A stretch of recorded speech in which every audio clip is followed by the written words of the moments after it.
Get ready for the Teen Summit podcast, presenting the teen co-host, Aisha, I'm gonna leave that to the professionals.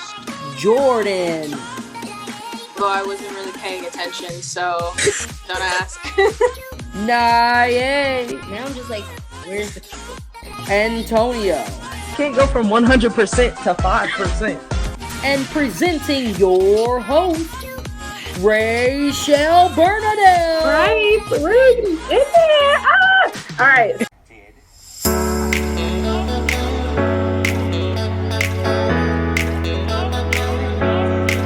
Hey everybody, welcome back to the Teen Summit podcast. My name is Miss Ray, the illustrious host of the Teen Summit, joined by my lovely, amazing, powerful teen co-hosts, and we have invited our amazing former Teen Summit host, Mr. Fred, back to join us for the conversation. Last week, we talked about servant leadership with the Freedom Schools and Children's Defense Fund, as well as their partnership with the National Center for Children and Families, and how important it is to have community and what does community look like for teens. And this episode, we are discussing teen job experiences and how it's transformed over the years. Summer is an amazing opportunity for teens to get some job readiness experience, and one of our co-hosts, Ms. Naye, actually does have a summer job, and so we'll be chatting with her and her experience. So let's get into our intro clip. The Laffy presents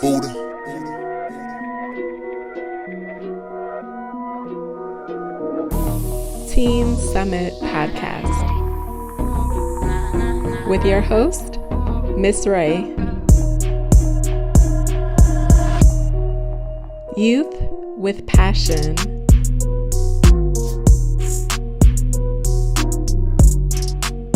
Youth who speak their mind.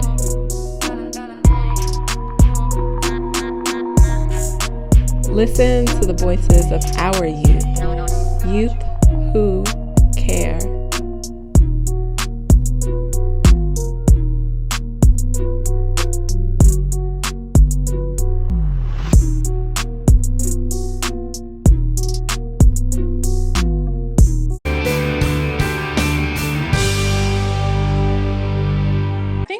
That we wanted to talk about today was summer youth employment. I'm actually Naye's supervisor at her Marionberry Summer Youth Employment Program. And for those of you who don't know what MBSYEP is, it is a government program sponsored by DC where district youth ages 14 to 24 participate in an enriching summer program experience in organizations, companies, school, all across the DC area. And so this year, SYEP is serving over 10,000 youth with their workforce readiness experience. And it's been an amazing ride. Naye can say that too.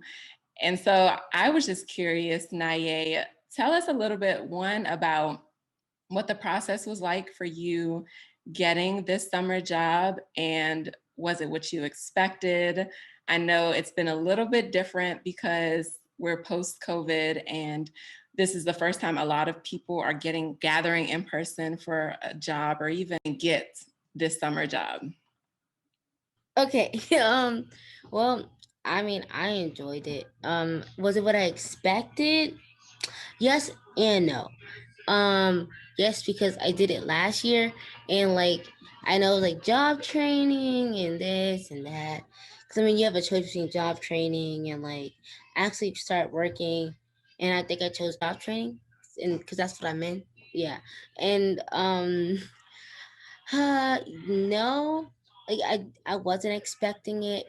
Some things because like I think it was different this year. Like last year, we worked on resumes and we worked on other things. I don't remember, but I know we worked on things like that. This time, we worked more about team building, working with your coworkers, which I actually had fun with because especially the team building exercises were really fun, and the work that we've done was really fun. So yeah, I mean, I enjoyed it. I don't know about anybody else who's in VSYP, but I enjoy it because it's a chance for me to like um learn about work, start working, and also while I'm young, so that when I get older, I'll be able to like know how to act in my workspace, how to like do my resume for my workspace, and all those other kind of things. So yeah.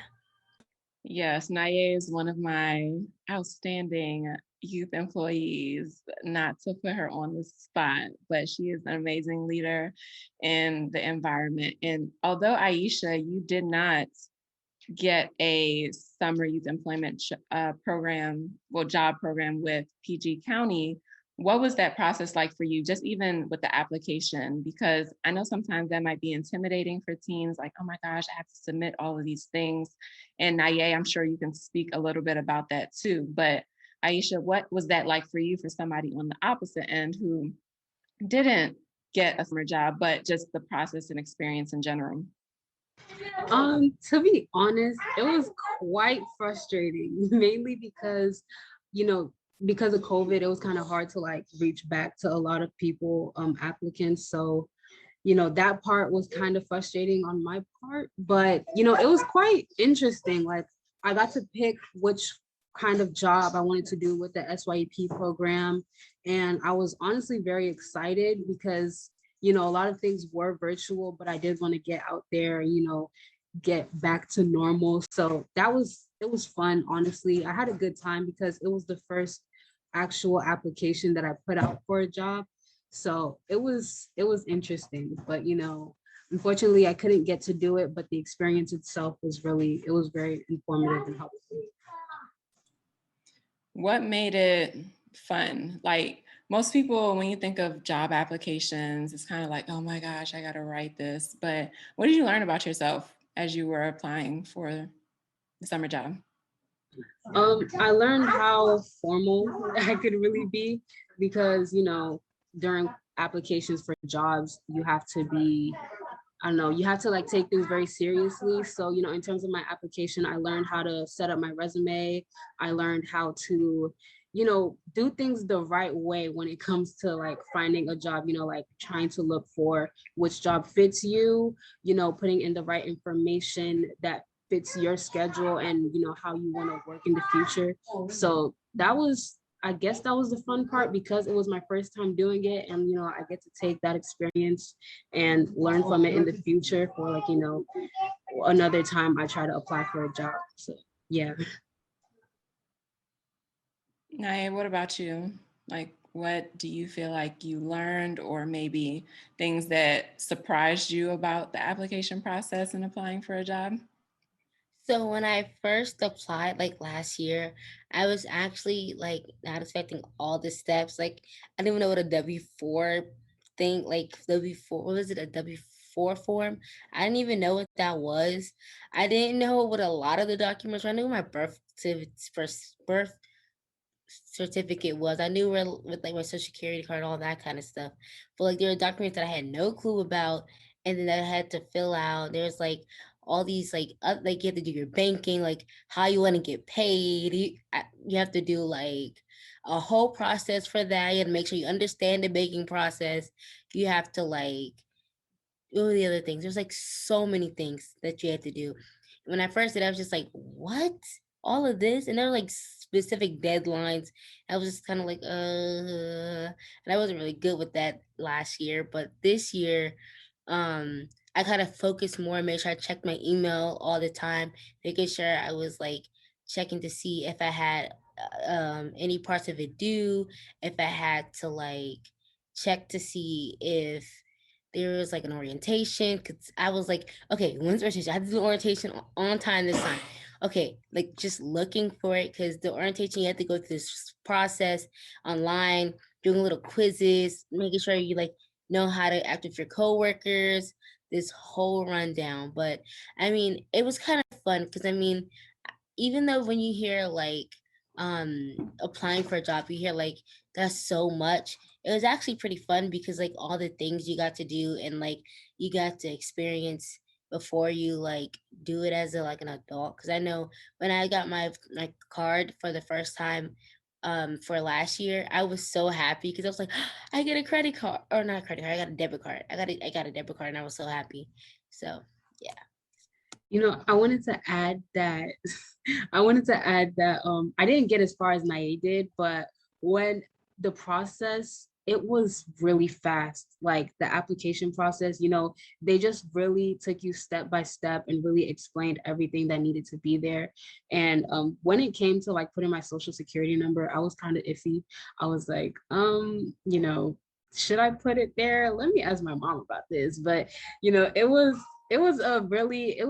like really quick. Like I got everything down in one night, and then they sent me an email, and there were some complications, so I couldn't do it. But it was really interesting. You're gonna say something? Well, I was going to ask, so why Naye do you think they asked you for your social? That's a good question. I really don't know much about the social security card. I just know we have to use it and we have to like put it on the document. But I'm pretty sure it's to keep things safe, maybe because there's security in it. So, guessing that's what it's for. Okay, yeah, partly. So your social, it identifies you, so don't be necessarily afraid of that. But when it comes to checking your background, credit checks, things like that, you'll realize that just about every job application you'll have to put your social on. So don't be afraid of that. Funny story, when I was applying to college, you also put your socials on financial aid applications because that's a way to kind of just know you. And I was graduating high school, and my sister she's 4 years younger than me. Somehow our social security numbers got mixed up on the financial aid application. And it was just like this whole identity crisis. Literally stuff was coming to my name when it was hers. And it was just such a big thing. And that was actually my first awareness of the importance of my own identification. And that also encouraged me to take charge of my own stuff. Like, yes, I had my parents there to support, but they also had a lot going on. So there was a breakdown somewhere where that even ended up happening. So I acknowledge you, Aisha, for saying, let me check with my parents first, but it's also, this is good awareness so that when you do get asked in the future, one, you know what your number is. That's one of those things, kind of like you memorize it, like your phone number, so that you kind of know, like, okay, when I do get asked for it, this is what it is. So that was a good question. And then the W-4 one, that's one, even when I had my first job, I was asking my mom, I was like, what is the, do I put 0, 1, 2? Am I 3, 4, 5, 6? Am I like a dependent? Not dependent? I'm independent, but I'm really not. So how did you, Naye, like, what was your way of getting more information on what a W-4 is? Did you learn about it in school? And that kind of goes back to our financial literacy conversation. Actually, yes, I learned about it last year with Miss Alt. But I think last year my mom just filled it out with me because I had no clue like what I was supposed to put. I was like the part that said independent, like, are you independent or dependent? And I was like, what does that mean? And then I was like, okay, well, Mom, I need help. I don't know what to do. So after that, and then once I learned what it was last year, I was like, oh, that's why they wanted it. Okay. It made a little more sense. And we learned about other documents you use to like get jobs and stuff. So tell us what from your understanding does it do or give you access to, or I mean, put you on the spot, but I know I was listening. Now I can't remember. I just had it. Aisha, you have any ideas? Can you repeat the question? What is a W-4? Okay, so from your understanding. Okay, so I took financial literacy, so I should know this, right? So basically, I feel like a W-4 it's what they put on taxes that can like silence. It's like what they take out like in taxes and like what type of taxes you're supposed to be taking out. Yeah. Like especially for like your age, because like we can't get certain taxes out because of our age. So like I think we're only supposed to get Medicare or something out, and one other thing, but we can't. I don't think we can get federal taxes and this other taxes out. So you We have to get get things out. we also get Social Security. Yeah, I think that's what it was. Yeah. Yeah. I was gonna say that it like identifies where we work, but that's definitely wrong. Hop in there, Fred. Well, both you guys are, you're definitely warm because it includes all those things. So, like someone said, I forget who, it is a tax form, but what it has on there is your allowances, right? So when you were talking about the 0, the 1, the 2 through 6, basically for every number you add on there, think of it like a discount, right? On how much the government is taking out of your paycheck. So your parents, for instance, because they are your parents, you count as one allowance for them, right? So your parents will always claim at least one because they're claiming you. Or if you have siblings, they might have additional allowances, right? And then there are certain allowances for other situations. You have some instances where someone might say, well, I want the government to take more money so that I get a higher tax refund, right? So although they might be allowed to claim 1 or 2, they might still claim 0 because they want to make sure that they don't owe taxes at the end. So you guys are spot on with that. Yeah, and it's great that you all are just asking these questions now because it's going to come up in any job that you take as a way to just be a upstanding citizen. So make sure you're filling it out honestly because, just do the right thing. Just do the right thing. So let's go to a short teen spotlight. We haven't done one of those in a while.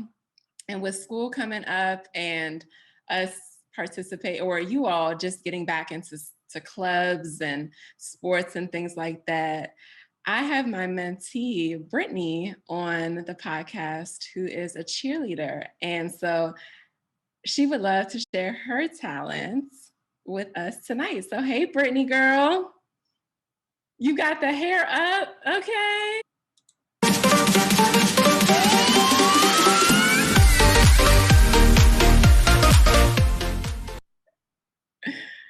Hi, Brittany. So tell us your name, where you're from, what school you go to, your age.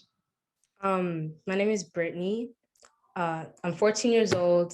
I'm in 10th grade. I go to Forest Park High School, and I just finished tryouts for cheer.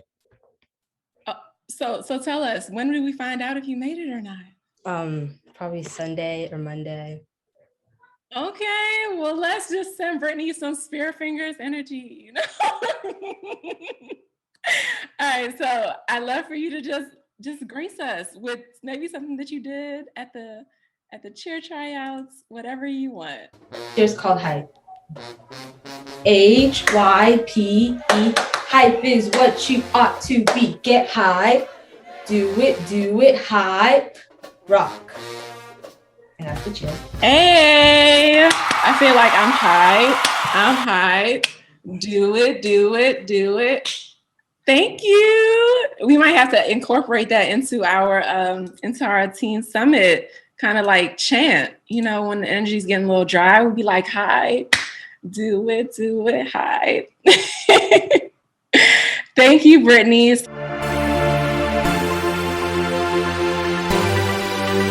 So I think for the next part of our segment, we had Mr. Fred, he's in like my millennials generation.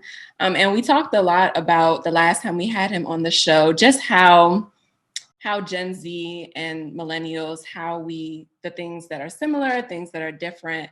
And so we wanted to share like how our experiences as millennials maybe have differed from Gen Z as it relates to job searching and just the world of work. And one of the things that we talked about prior to the show was just the process of applying to a job, whether it was paper or online. So Aisha and Naye, your applications were online, correct? Yeah. Yes. Yes, and I think I remember I definitely applied to some applications paper. Fred, what about you? Oh, well, definitely, especially in college. I can remember like canvassing the mall for my part-time job, and I had my paper resume, and I would fill out the application or attach my resume to the application and hand it over. But very, very quickly that changed. So, Yes, and just even basically what it sounds like is networking. Like the face-to-face networking was definitely something that was prominent in my while I was applying for jobs, mainly because social media was just starting and we didn't really know how we were going to use it, if it was just going to be for social purposes or work purposes. So Aisha and Naye, what is networking like for you all, and how do you understand the word networking? Because that's something that I didn't really know that was the word back in when I was a teen. I didn't know what networking was. So when I hear networking, I think of social media for some reason and like the internet. So networking to me would be, promoting yourself or promoting like something on social media or on a website or something of the sort. Like just literally just the internet. Like that's Gen Z's way of networking or marketing or anything of that sort for me. I agree with that. Gen Z's way of networking. Yeah. What? But networking, I think networking is when you like can get in contact or get like have connections with other people. So like if you're at work and you have people who surround you and they work for like another, like they have people who work for another company, then you need somebody and you learn about that person, that coworker's other person, which you network with them, and then they branch out and other people you get connections. I think it's just like a whole bunch of connections that are like that start coming together. So like yes, like if I have a person who if I know someone who's really good at building and then they know someone who's really good at engineering and I really need somebody who can do engineering, you could like network through that builder to get in touch with the engineer to get what you need. So like having people different people you can work with like through different like places and stuff like that. Also through the network, I mean through social media, because the people make a lot of networks in social media. Go ahead, Aisha. Okay, so someone in the comments said going to Staples, printing out thousands of resumes, and that caught my eye because that is something I would never do. I am so sorry. Like I would not do that, especially because we're so comfortable with social media and like there's a website called indeed.com where you can literally just post your resume on there and like anywhere you apply, they will like automatically see it.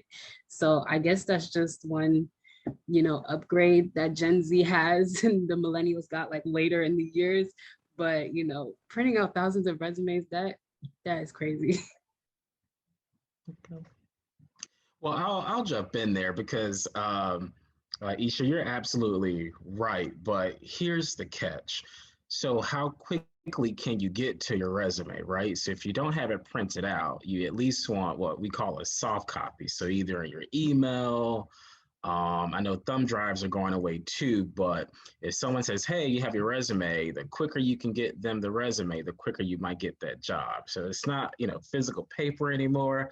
I used to always have my resume in my glove compartment back in my younger years, but you still want to be able to get that digital copy very quickly though. Yeah, And that's true. Sorry. Another thing that I noticed is like on emails, on your signature, you can literally like put your name, your phone number, and like your job title or like, who you basically represent. And I think that's also really cool, especially if you're like applying for a job or you're emailing your employer or something like that. yeah, for sure. And to Mr. Fred's point, a lot of people who you might be interacting with, they just might not feel comfortable with technology. And so knowing your employer and knowing their skill set, because you're basically pitching yourself to them. So to be able to be flexible where you have both in the event they ask for both, because you never know. Like they might say, hey, you can give me a paper one, or they might say, hey, email it to you. And so just being able to be diverse, I think, is a great skill set that I think sometimes Gen Z, y'all just, now say general, just very kind of like one track. And so I just encourage you, this is where we can bridge the gap. And kind of to that point, what do you think are some of the benefits and drawbacks of virtual networking and getting to know people versus in-person networking and getting to know people? Miss Ray, it's okay to say lazy. Lazy? I said it's okay to say lazy. Okay, so I just want to get permission. You know, I don't want to make blanket statements and y'all come at me afterwards. We get it. It's almost basically a fact. Gen Z is basically lazy. It's okay. Our technology is our life. Like, you know, we just do everything online. It's just much easier. But to answer your question, what was your question again? What are some of the benefits and drawbacks of like virtual networking and in-person networking? Okay. Yeah, I was like, okay, I remember now. All right. So for in-person, like I mean online and like online networking and social media networking, the thing that can go wrong with that is like not everybody's who they say they are. So you could literally like try to make a network with somebody who says they're a engineer, but they're really not. They're probably just some person who they could just literally be, I don't know, some teenager having a job, not maybe not even having a job in school, 7th grade, who knows? And that could be the person.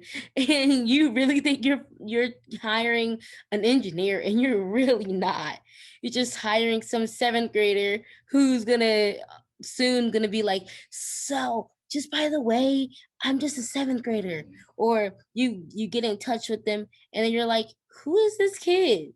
So, and then for in person, I mean, if you meet somebody in person, you know who they are. Like, I mean, you can't. There's no really way you can like I mean, unless you meet them and then they're not who they say they are still, but it's a less likely chance if you meet somebody in person and you make that network, because now you have that in-person thing and you can kind of tell when somebody's sketchy. I don't know if it's just me, but I'm pretty sure some people can tell when somebody's sketchy. So, I mean, you can kind of tell if they are who they say they are.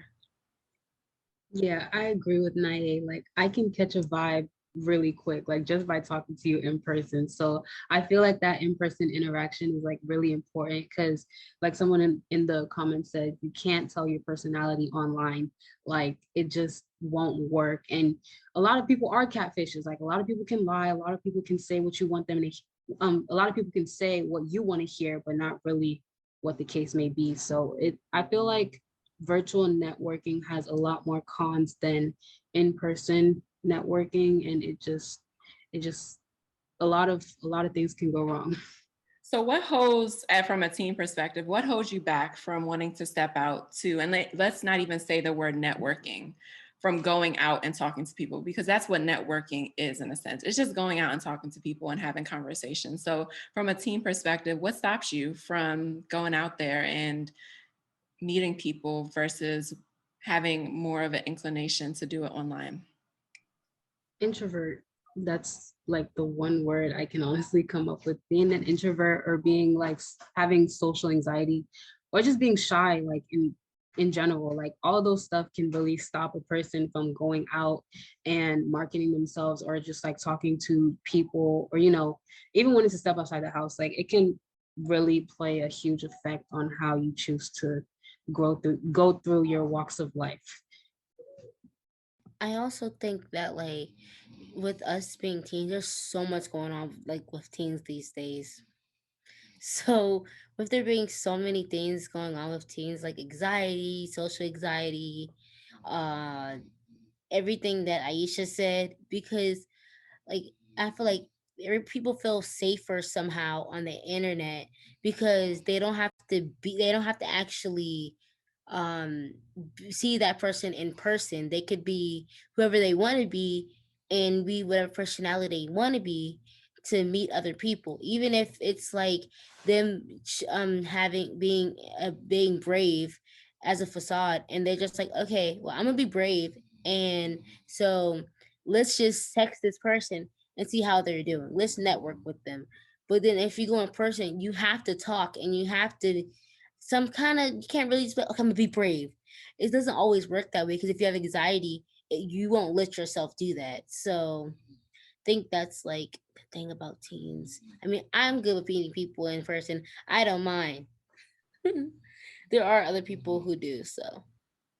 Yeah, and I also wanted to add that social anxiety is not only for like going outside, it can also be through social media too, because I know a lot of people who have social media accounts but don't really do anything on them because, you know, they might be scared to post any pictures because of the outcome. You know, there's a lot of like conversations about likes and comments and how they can affect the person, and a lot of people choose not to engage in those things. So it can go either way, honestly, but being in person and actually going outside and leaving the phone alone has a way more greater effect. How do we work through that? I know for me, it does come to that point where Naya, you said, just be brave. It's the braveness without thinking of like what it means to be brave. It's literally like you said, just doing it. Because if I overthink it, I then talk myself out of, okay, this is something that I know Rochelle would not do, but brave Rochelle would do it. And so what's also helped me is having accountability, having somebody to do it with me. So whether it's I'm going somewhere that's new or unfamiliar, or trying, just something new, kind of having somebody to like talk about it with. And that also, back in the day, I know when I was in college, just the buddy system. We got my buddy, we doing this together, okay? We're gonna be brave together. And that can support you. So that's a tip for me. But Naya, I know you said you're a natural, on a personality type, you're a natural promoter. You are like life of the party, okay? So like what tips would you give to teens who maybe are not naturally in that personality trait, but can still be a people person, quote unquote, when the time calls? What would you say? I mean, like, I can't say that every single time I meet someone, I'm like, oh yeah, how are you? So, I mean, I get it if you don't like want to talk to that person right away, or you see somebody, you're like, I don't want to talk to them. But I mean, if you think about it and you take a deep breath and you think of all like the good things that can come out of it, especially if there's somebody who you really want to get to know, like just step out of that shell and be like, okay, I really want to know this person. I really want to see who this person is, even if you have to like do it through social media first. Maybe you send them a message on Instagram and be like, hey, hi, how are you? And then when you see that person again, you're able to like say, hey, aren't you, we talked on Instagram, remember? And then you're able to like talk to them and, you know, be you around them. Because I mean, I understand like if you're afraid to do it right away, because if you're afraid, you're afraid, and sometimes you can't like persuade yourself to do it. So maybe taking a step that's like just thinking like, okay, what are ways I can get closer to this person, because I really want to know them, I really want to meet them. Or even if it comes to like doing a job interview, I really want to do this job interview. What is a way that I can like, it's like, okay, let's do this. So yeah, maybe like for your interview, you're like, okay, well, I need to do these things, and I need to talk to my employer or whoever the person is interviewing you, just so that you can get this job. Because there's no way you can get a job without actually talking to the person and them knowing who you are, and you actually like being able to talk through your resume, talk through what your like soft skills are and all those other things. So just like think about ways that you can go in, maybe that persona that you have on your Instagram account, you're like, okay, I'm gonna be this person today, I'm gonna come in and I'm gonna be brave. I don't know. Yes, you are connecting with me. I actually, Naye, all of y'all, I'm so grateful for all of you. I learned about myself so much through you all. So I just acknowledge you all so much. But something that I really wanted to start doing was wearing a "Hello, my name is" brave. Today, I'm just going to remind myself, hello, my name is vulnerable. Hello, my name is free today, so that I could just remind myself, because sometimes you forget. And I like what you said, Naye, because then it also puts a signal out to other people too, that this is something that you are being today, Aisha, anybody else want to add anything before we wrap up?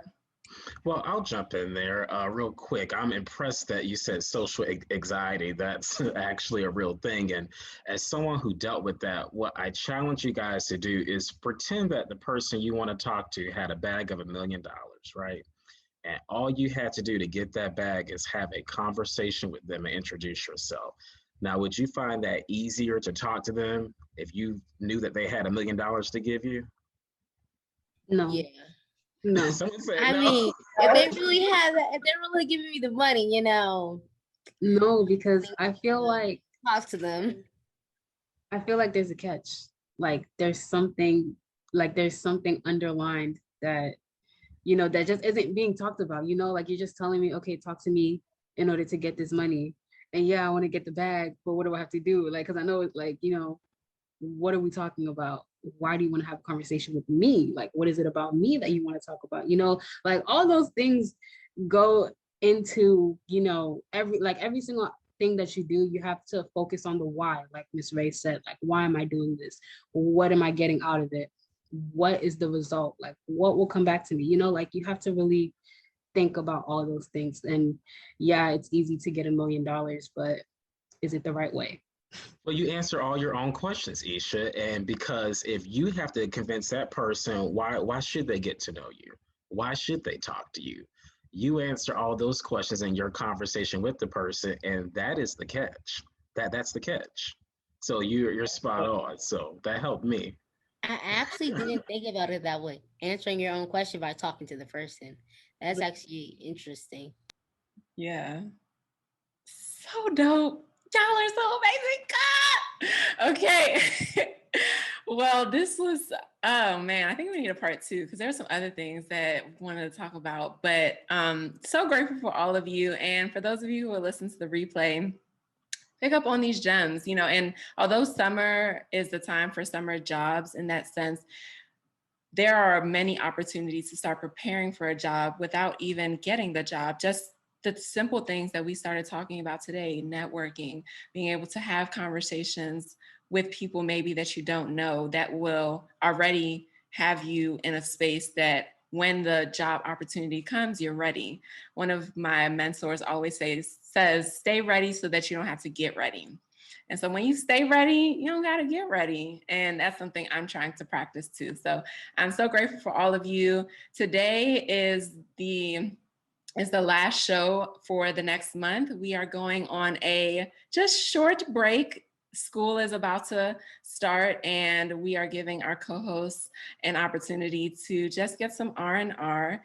But you can catch up with the last 15 episodes that we've done on Apple Podcasts, Spotify, Google Cast, anywhere where podcasts are listened to. Also our YouTube channel where the visual podcast will be so that you can stay connected to Team Summit Podcast. So this is a wrap for now. Our next episode will be Thursday, September 2nd. So we're taking a month off to be able to enjoy each other. And we will be back then. Have a great night. It was real, y'all. Peace.